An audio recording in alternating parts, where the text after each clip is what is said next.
வணக்கம். மே 18 இனப்படுகொலை நாள்.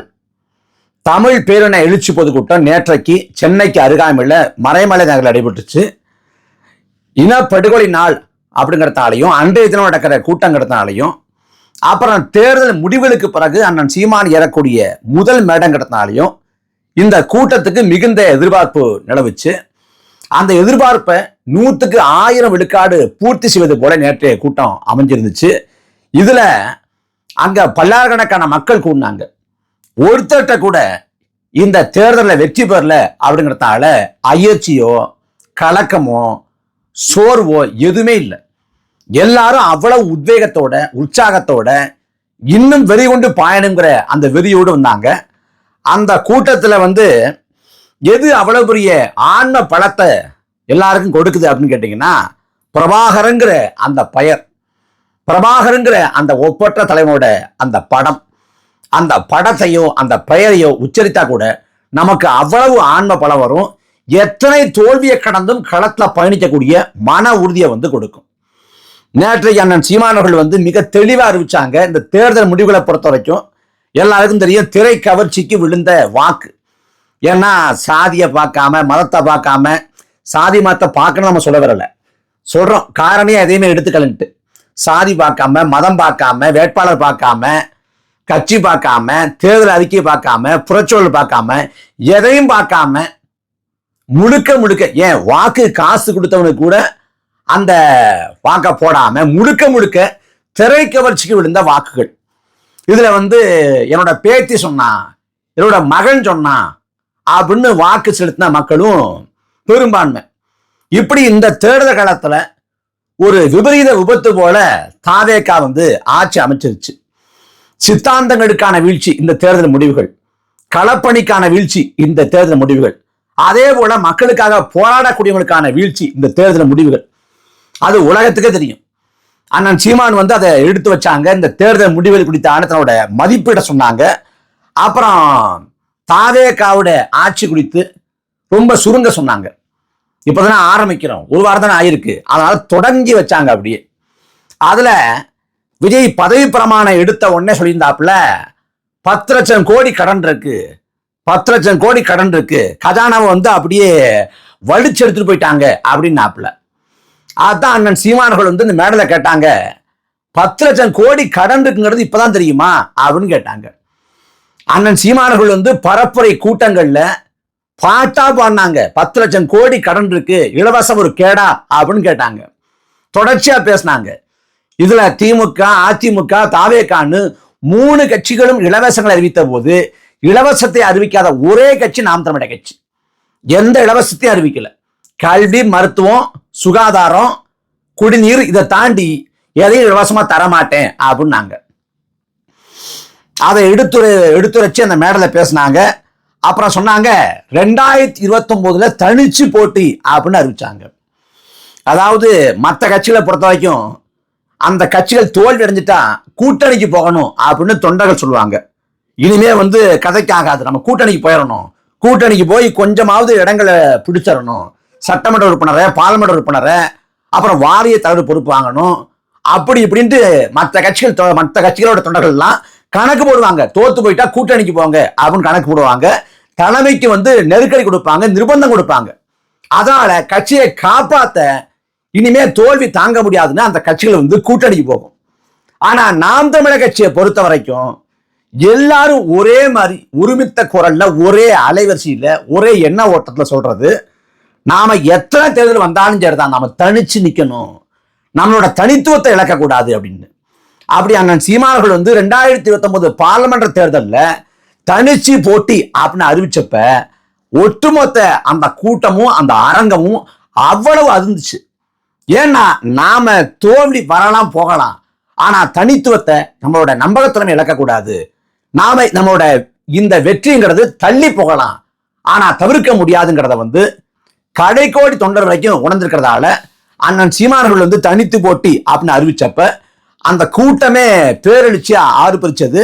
அதே போல அண்ணன் சீமான் சொன்னாங்க, நாம இவ்வளவு ஆண்டு காலம் நம்ம இந்த தேர்தலில் 16ல போட்டி போட்டோம், 19ல போட்டி போட்டோம், 21ல போட்டி போட்டோம், 24ல போட்டி போட்டோம், 26ல போட்டி போட்டோங்கிறத மறந்துருங்க. நாம புதுசா கட்சி ஆரம்பிச்சிருக்கோம், இன்னையிலேருந்து புதுசா புத்தெழுச்சியோடு புது உற்சாகத்தோடு புதிய உத்வேகத்தோடு நாம தொடங்குறோம் அப்படின்னு அறிவிச்சாங்க. அதே போல அண்ணன் சீமானவர்கள் எனவே சொன்னது போல இனிமே ஊடகங்கள் விருப்பப்படுறப்பெல்லாம் அண்ணன் சீமான சந்திக்க முடியாது. அண்ணன் சீமானவர்கள் எப்போது இந்த நாட்டுக்கு இந்த மக்களுக்கு செய்தியை சொல்லணும்னு நினைக்கிறாங்களோ அப்ப ஊடகங்களை கூப்பிட்டு பேசுவாங்க. மற்றபடி ஊடகங்களுக்கு செய்தி பஞ்சமா இருக்கு, அப்ப தீனி போடணுங்கிறதுக்காக ஒளிவாங்கிய கொண்டாந்து வாய்கிட்ட நீட்டுறப்ப எல்லாம் அண்ணன் சீமான் இனிமே பேச மாட்டாங்க. இனிமே எப்ப பேசணுமோ அப்ப பேசுவாங்க. நாம் பேசணுமா இல்லையாங்கிறத நாம் தான் தீர்மானிக்கணும். அப்படி அண்ணன் சீமானவர்களோட பத்திரிகையாளர் சந்திப்ப இனி அண்ணன் தான் தீர்மானிப்பாங்க. அப்புறம் விமான நிலையத்துக்கு போறப்ப, விமான நிலையத்துலேருந்து வர்றப்ப, அப்புறம் வாகனத்துல ஏறுறப்ப, கலந்தாய் கூட்டம் தொடங்குறப்ப, கலந்தாய் கூட்டம் முடிஞ்ச பிறகு, அப்புறம் மொத்தமா பத்திரிகையாளர் சந்திப்பு, அப்புறம் ஒரு ஊடகத்துக்கு தனியா ஒரு பேட்டி, அப்படிலாம் இனிமே இருக்காது. அண்ணன் சீமானவர்கள் எப்ப பேசணுமோ அப்ப பேசுவாங்க. அதையும் சொன்னாங்க. இனிமே நம்மளோட வியூகம் உத்தி கொஞ்சம் மாறும்ங்கிறத அந்த மேடல சொன்னாங்க. அப்புறம் இந்த வந்திருக்கக்கூடிய மாற்றம் உண்மையிலே எந்த மாற்றத்தையும் தரப்படுறது இல்லை. ஏன்னா வந்திருக்கக்கூடியது ஆட்சி மாற்றம் தானே ஒழிய காட்சி மாற்றம் இல்லை. இன்னும் சொல்ல போனா திமுக அதிமுக விட மோசமான நிலைக்கு தான் இந்த ஆட்சி போக போகுது. ஏன்னா இந்த வந்திருக்கக்கூடிய இந்த கூட்டத்துக்கு நிர்வாகமே தெரியாது. ஆனா கொள்ளையடிக்கணுங்கிற எண்ணம் மட்டும் இருக்கும், கை பரபரன்னு இருக்கும். இப்பவே தொடங்கிட்டாங்க, பல இடங்கள் தொடங்கிட்டாங்க. மயிலாடுதுறையில இன்னைக்கு பார்த்தா மதுபான கடைகள் மூடப்பட்டிருக்கு. ஏன் மதுபான கடை மூடப்பட்டிருக்குன்னு கேட்டா தாவேக்கா தான் காரணம்ங்கிறாங்க. பரவாயில்லையே, தாவேக்கா ஆட்சியில மயிலாடுதுறை முழுக்க மதுபான கடையை மூடிட்டாங்கன்னு பார்த்தா தாவேக்கா காரங்க மாமூல் கேட்டிருக்காங்க. மாமூல் தர முடியாதுன்னு சொல்லிட்டு டாஸ்மாக் குடியெல்லாம் சேர்ந்து மதுபான கடையை மூடி இன்னைக்கு போராட்டமா. எப்படி இருக்கு பாருங்க. ஆட்சிக்கு 10 நாள் ஆகலைங்க, 10 நாள் ஆகல. அதுக்குள்ள இந்த மாதிரி திமுக கூட 2021 ஆட்சிக்கு வர்றப்ப 1 மாத காலம் யோக்கிய வேஷம் போட்டான். தொடக்கத்துல அந்த ஒரு மாதத்துக்குள்ள அம்மா உணவகத்து மேல திமுக காரங்க தாக்கல் தொடுத்துட்டாங்க. தொடுத்த உடனே ஐயா ஸ்டாலின் அதுக்காக வருந்தினார். பரவாயில்லையே, நாதஸ் திருந்துட்டான் போல இருக்கு அப்படின்னு நினைச்சோம். அப்புறம்தான் உண்மையான முகம் வெளிப்பட்டுச்சு. திமுக எந்த காலத்தையும் திருந்த வாய்ப்பு இல்லைன்னு மக்கள் உணர ஆரம்பிச்சாங்க. அதே போல இந்த ஆட்சியும் 2 நாள் பரவாயில்லன்னு தோணுச்சு மக்களுக்கு. நமக்கு இல்லை, நமக்கு தான் தெரியுமே இந்த ஆட்சியோட லட்சணம். ஆனா இப்ப 6 நாள் 7 நாள் ஆன பிறகு இப்பவே யோசிக்கிறான், ஏன் ஓட்டு போட்டோம், நம்ம உணர்ச்சி வயப்பட்டமோ, சின்ன பிள்ளை அவன் சொல்லுவான் நமக்கு எங்க போச்சு புத்தி, நம்ம மாற்றி போட்டுருக்கலாமோ அப்படின்னு யோசிக்க ஆரம்பிக்கிறேன். உண்மையான மாற்றம்ங்கிறது நாம் தமிழர் கட்சி தான் அப்படின்னு பேச ஆரம்பிக்கிறேன். ஏன் திமுக காரங்க அதிமுக காரங்க பொதுவான மக்கள் அரசியல் விமர்சகர்கள் பத்திரிகையாளர்கள் அவங்க சொல்றாங்க 15 ஆண்டு காலமா நாம் தமிழர் கட்சி தான் களத்துல போராடுது, அவங்க தான் மக்களுக்காக நிக்கிறாங்க, அவங்க தான் உண்மையான மாற்று. எப்படி தாவேக்கா மாற்றா இருக்க முடியும்? அங்க சட்டமன்ற வேட்பாளர்கள்ல 106 பேரு திமுக அதிமுக வந்தவங்க, அப்ப எப்படி மாற்றா இருக்க முடியும் அப்படின்னு கேட்கிறாங்க. அதே போல வேலுமணி, விஜயபாஸ்கர், அப்புறம் சி.வி. சண்முகம் எல்லாம் அமைச்சரைக்கு போனாங்கன்னா இது எப்படிங்க மாற்றமா இருக்க முடியும்? அவர் எப்படி தூய சக்தியா இருக்க முடியும் அப்படின்னு கேட்கிறாங்க. அப்ப தாவேக்கா குறித்து அண்ணன் சீமானவர்கள் போற போக்கில் அவரோட 1.25 மணி நேரத்துக்கு மேலான பேச்சுல ஒரு 8லேருந்து 10 நிமிஷம் போற போக்கில் அண்ணன் ஒரு தட்டிட்டு போனாங்க. ஆனா ஊடகங்கள் வழக்கம் போல மற்ற செய்திகளை செய்தியாக்காம இந்த விஜய் குறித்தான அந்த 8லேருந்து 10 நிமிஷம் பேச்சை தான் செய்தியாக்குது. உடனே பேசுறாங்க. அதாவது எப்ப பார்த்தாலும் விஜய் விஜய்னு பேசுவீங்களா? இன்னைக்கு ஆளுங்கட்சி விஜய் தான், தாவேக்கா தான், விஜய பேச்சு தான் ஆகணும் ஒரு பக்கம். அதை கடந்து அந்த கூட்டத்துல 1.25 மணி நேரத்துல முழுமையா அதை பேசப்படல. முழுமையா பேசப்பட்டது ஈழநிலம், அங்க நடந்த இனப்படுகொலை, பன்னாட்டு சூழல், உலக நாடுகள் கைவிட்டது, நமக்கு இழைக்கப்பட்ட அநீதி, அந்த நிலத்துல போராடிய அந்த போராடிகள் எவ்வளவு உன்னதமா போராடினாங்க, அவங்ககிட்ட நம்ம எப்படி கத்துக்கணும், அவங்க யாரை நம்பி விட்டு போனாங்க, இதைத்தான் அண்ணன் சீமானவர்கள் பேச்சு முழுக்க நிரம்ப பேசியிருந்தாங்க. அண்ணன் திரும்ப திரும்ப ஒண்ணு சொன்னாங்க. என்ன சொன்னாங்கன்னா, இந்த களமும் காலமும் நமக்கானது அப்படின்னாங்க. ஒருவேளை தாவேக்கா ஆளுங்கட்சி அல்லாம எதிர்கட்சியா இருந்தா கூட தாவேக்கா தப்பிச்சிருக்கும். ஏன்னா இந்த 5 ஆண்டு காலமும் ஏதாவது சட்டமன்றத்தில் பேசி ஏதாவது உருட்டி ஏதாவது ரீல்ஸை போட்டு வண்டி ஓடிப்பாங்க. ஆனா ஆளுங்கட்சியா மாறவனு செமையா சிக்கிட்டாங்க. அப்ப திமுக அன்னைக்கு வீழ்ந்துருச்சு. ஸ்டாலினே தோத்துட்டாரு. அதிமுக பிளவுபட்டு நிக்குது, செங்குத்தா பிளவுபட்டு நிக்குது அதிமுக. இங்க தாவேகா ஆச்சரியாட்டில் உட்கார்ந்தாலும் அல்லாடுது. எப்படா ஆட்சி அமைக்க தெரியாம அல்லாடுது. ஆனா நாம் தமிழர் எங்க தொடங்குச்சோ அதே இடத்துல இருந்து கொஞ்சம் கூட இலக்கு நோக்கிய பயணத்துல பசகாம பிசுறு தட்டாம கொஞ்சம் கூட தடம்புறலாம தடுமாற்றம் அடையாம சீரா அந்த பயணத்துல போய்கொண்டே இருக்கு. கொஞ்சம் கூட சமரசம் வரல. எந்த இடத்துலயும் பரவாயில்ல, கொஞ்சம் சகிச்சு போவோம், கொஞ்சம் வளைஞ்சு போவோம், அரசியல்னா அப்படி இப்படிதான் இருக்கும் அப்படின்னு போகல. சரியா நாம் தமிழர் கட்சி நிக்குது. அப்ப நாம் தமிழர் கட்சியை இனியாவது மக்கள் உணர்வாங்க. உணரக்கூடிய சூழல், புறச்சூழல் உருவாகும். போதிக்கும் போது புரியாது, பாதிக்கும் போது புரியும்னார்ல கிருபானந்த வாரியார். இந்த 5 ஆண்டு காலத்துல பாதிக்கப்படும் போது, மக்கள் பாதிக்கப்படும் போது நாம் தமிழர் கட்சியை தேடுவான், நாம் தமிழர் கட்சியை நாடி ஓடி வருவான். அந்த சூழல் உருவாகும். அதைத்தான் நான் சீமானர்கள் இந்த பேச்சுல சொன்னாங்க. களமும் காலமும் நமக்கானது, மக்கள் நம்மளை தேடுவாங்க அப்படின்னு குறிப்பிட்டாங்க. அப்புறம் நான் சீமானர்கள் திமுகவோட தோல்வி மகிழ்ச்சி தான் அப்படின்னு சொன்னாங்க. காங்கிரஸை தூக்கி சுமந்த 10 ஆண்டுக்கு முடிய காங்கிரஸ் நான் புதைச்சிருப்பேன், நீ காங்கிரஸை தூக்கி சுமந்த, நீ காங்கிரஸ் வெற்றி பெற்ற உடனே, தாவேகா வெற்றி பெற்ற உடனே ஒன்னை கழட்டி விட்டு அந்த பக்கம் போயிட்டான் அப்படின்னு காங்கிரஸை தோல்விச்சு காங்கிரஸுக்கும் பாஜகவுக்கும் என்ன மாறுபாடு அப்படின்னு கேட்டு அதை பேசினாங்க. அதனால திமுக தோல்வி அடைந்தது மகிழ்ச்சி தாங்கிற கருத்தை சொன்னாங்க. அப்புறம் அந்த இலங்கையிலிருந்து ஒரு கோமாளி இருக்கான்ல, அந்த கோமாளியை போற போக்குல புடனே போட்டு அண்ணன் பேச்சு தொடர்ந்தாங்க. வீழ்வது அவமானம் இல்லை, வீழ்ந்தே கிடப்பதான் அவமானம் அப்படிங்கிறதையும் அண்ணன் சீமான் எடுத்துரைச்சாங்க. ஒரு அடிபட்ட புலியோட பிரச்சனை எப்படி இருக்குமோ அப்படிதான் அண்ணன் சீமானோட பேச்சு இருந்துச்சு. அப்புறம் இந்த இந்த களத்துல எப்படி முன்னோக்கி போகணுங்கிறதையும் அண்ணன் திட்டமிட்டு சொன்னாங்க.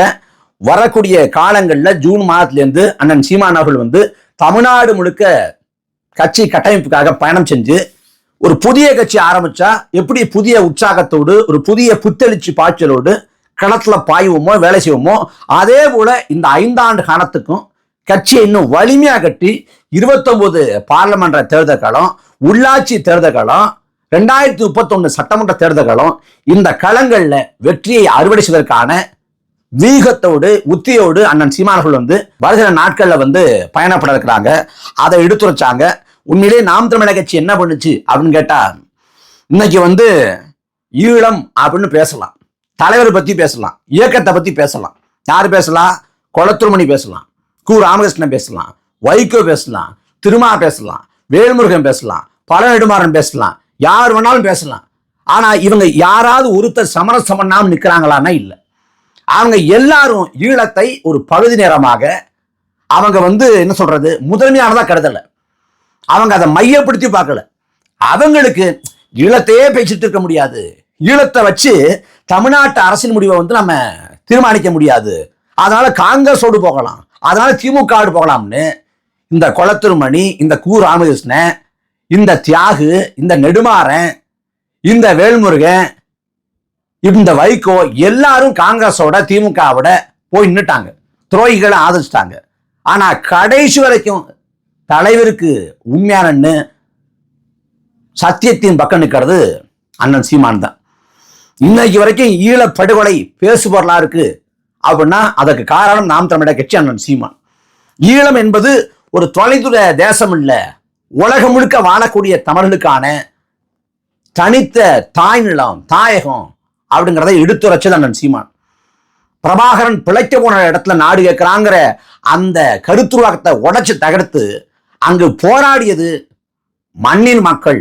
அவங்களோட உரிமையை கேட்டு தாய் நிலத்தை கேட்டு போராடினாங்க. அந்த போராட்டம் மிக சரியானது. அங்கு தலைவர் போராடியது உலகம் முழுக்க வாழ்ந்த தமிழருக்குன்னு ஒரு நாடு கட்டங்கிறத எடுத்துரைச்சது அண்ணன் சீமான் தான். அது வரைக்கும் அண்ணன் சீமான் களத்துக்கு வர்றதுக்கு முன்னாடி வரைக்கும் தலைவரை கொண்டாடிருப்பாங்க, புலிகளை கொண்டாடிருப்பாங்க. யார் கொண்டாடி இருப்பான்னா விசிகாவை சேர்ந்தவங்க, மதிமுகவை சேர்ந்தவங்க, அதுல கொண்டாடி இருக்கலாம், அல்ல அவங்க குடும்பத்தார் கொண்டாடி இருக்கலாம். ஆனா பொதுவான மக்கள்கிட்ட போய் சேர்ந்துச்சான்னா போய் சேரல. அண்ணன் சீமான் களத்துக்கு வந்த பிறகுதான் எல்லாத்தையும் தலைவரோட தியாக வரலாற்றை, ஒப்பற்ற வீரத்தை, இயக்கத்தோட உன்னதமான அந்த போற அந்த வீரத்தை எல்லாத்தையும் பறைசாட்டினது அண்ணன் சீமான். உலகுக்கு தமிழன் யாருன்னு அடையாளம் காட்டினது தலைவர். தலைவர் யாருன்னு இந்த தமிழ்நாட்டுக்கு அடையாளம் காட்டினது அண்ணன் சீமான். அதனால நாம் தமிழர் கட்சி குறித்து இன்னைக்கு பல பேர் பல அவதூறுகளை, கட்டுக்கதைகளை, புனைவுகளை சொல்லலாம்.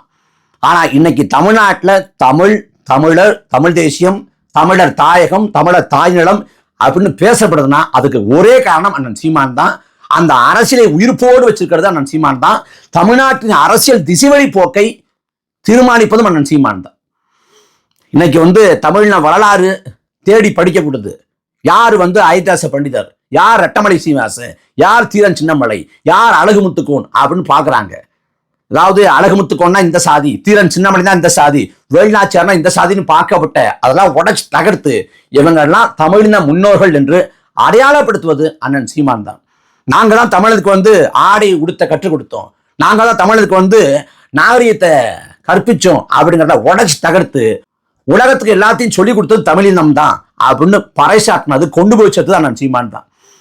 அண்ணன் சீமான் தான் சொன்னாங்க, நான் காலத்தின் மகன், நான் வரலாற்றின் பிள்ளைன்னு. உண்மையிலேயே காலத்துக்கு தேவையானதை செய்வது அண்ணன் சீமான் மட்டும்தான். அதனால இந்த பணி நாம் திட்டமிட்டு தீர்மானித்து தொடங்கல, காலமிட்ட கட்டளை நாம சரியா செய்து கொண்டு போய் கொண்டிருக்கோம். அதனால இந்த களமும் காலமும் நமக்கானது. இந்த 5 ஆண்டு காலமும் முழுக்க முழுக்க நாம் தமிழர் கட்சிக்கானது. அதனால அண்ணன் சீமானோட முழுமையான ஆட்டத்தை இந்த வரக்கூடிய 5 ஆண்டு காலத்துல தான் பார்க்க போறோம். அதுக்கு தாவேகா தாக்கு பிடிக்குதாங்கிறத பொறுத்திருந்து பார்ப்போம்.